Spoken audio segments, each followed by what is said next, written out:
One man reshaped Europe just in a decade. How he does it? He was born on a small Mediterranean island. He rose from a modest noble family. With a talent for strategy, he quickly climbed military ranks during a revolution that overthrew the whole monarchy. Seizing power through a coup, he declared himself ruler and crowned himself, reshaping an empire. His empire expanded across Europe, but endless wars, a distressed winter campaign, and growing enemies led to his downfall. After a final comeback and a decisive defeat, he was exiled, spending his last years far from the land he once ruled. Did you understand who this person is? Yes, you guessed it.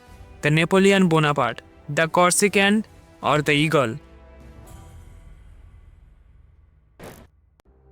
He was born on August 15, 1769, on the island of Corsica. He came from a minor noble family of Italian descent. His father secured him a scholarship to military school in France, where he was often mocked for his Corsican accent and outsider status.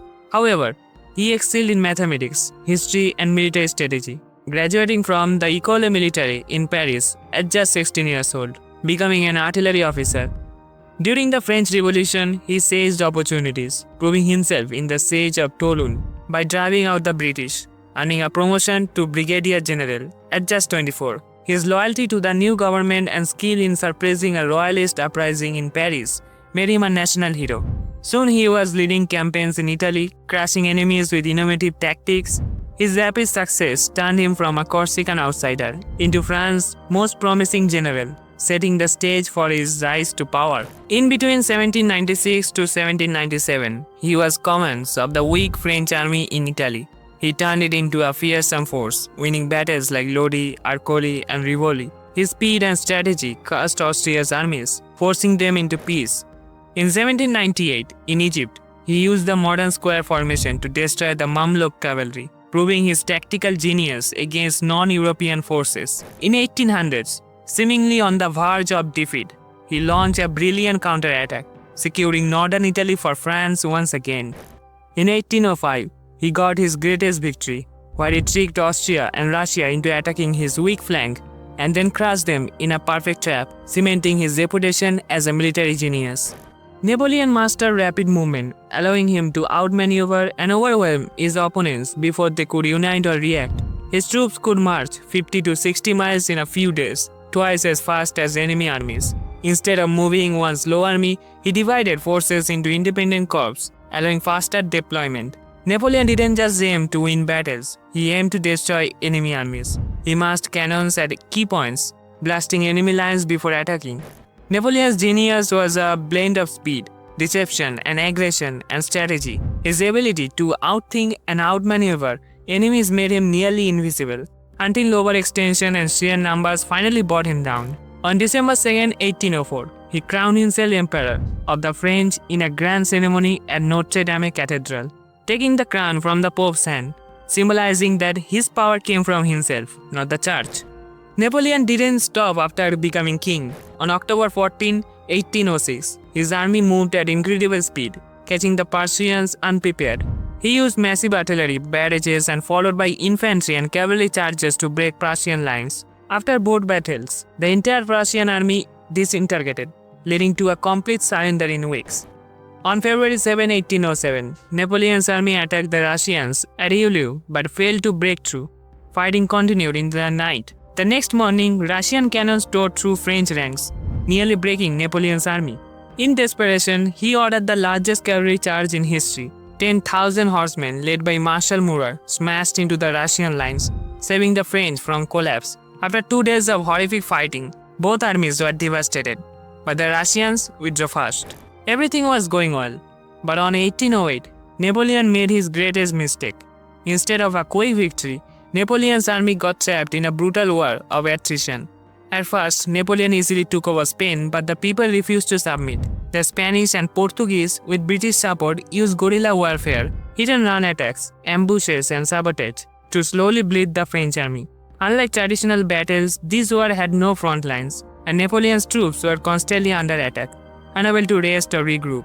The British, led by Arthur Wellesley, later known as Duke of Wellington, landed in Portugal and slowly pushed the French back with well-trained troops and clever defensive tactics. Napoleon sent his best generals, but they kept losing ground. His army, meant for fast, decisive battles, was forced into a slow, grinding war that stretched his resources thin. By 1813, Napoleon had to withdraw, leaving Spain and Portugal behind. This war weakened his forces so much that when he faced a new coalition in Europe, he no longer had the manpower to dominate as before. The Peninsular War was like a slow, painful wound that bled Napoleon's empire dry. On 1812, a disaster that destroyed Napoleon's great army. After capturing Moscow in September, he expected the Russians to surrender. Instead, they burned their own city and refused to negotiate. With no supplies, freezing temperatures, and constant Russian attacks, Napoleon had no choice but to retreat in October.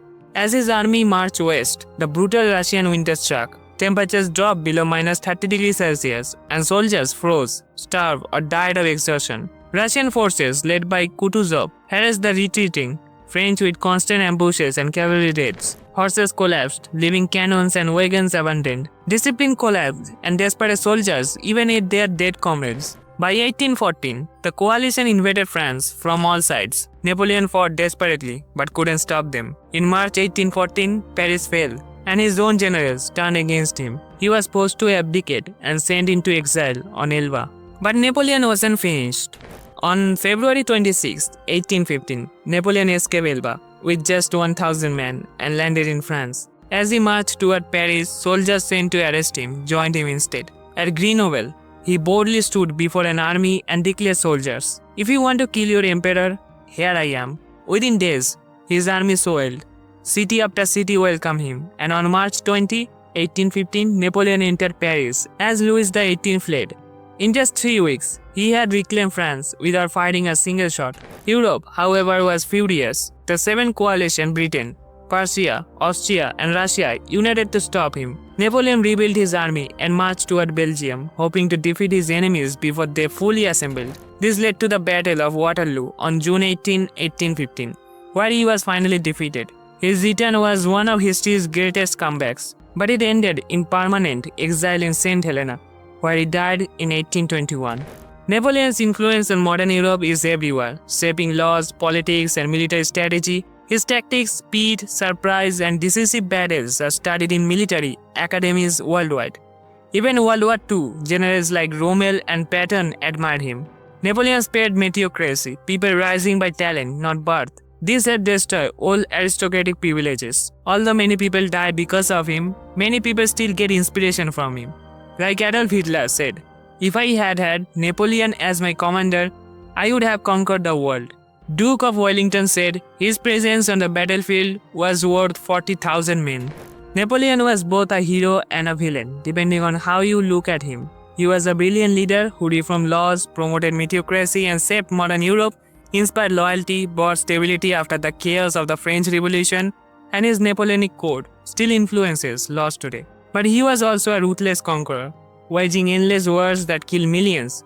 His hunger for power led to destruction across Europe, and his ambition ultimately caused his downfall. Whether hero or villain, one thing is certain: he changed history forever.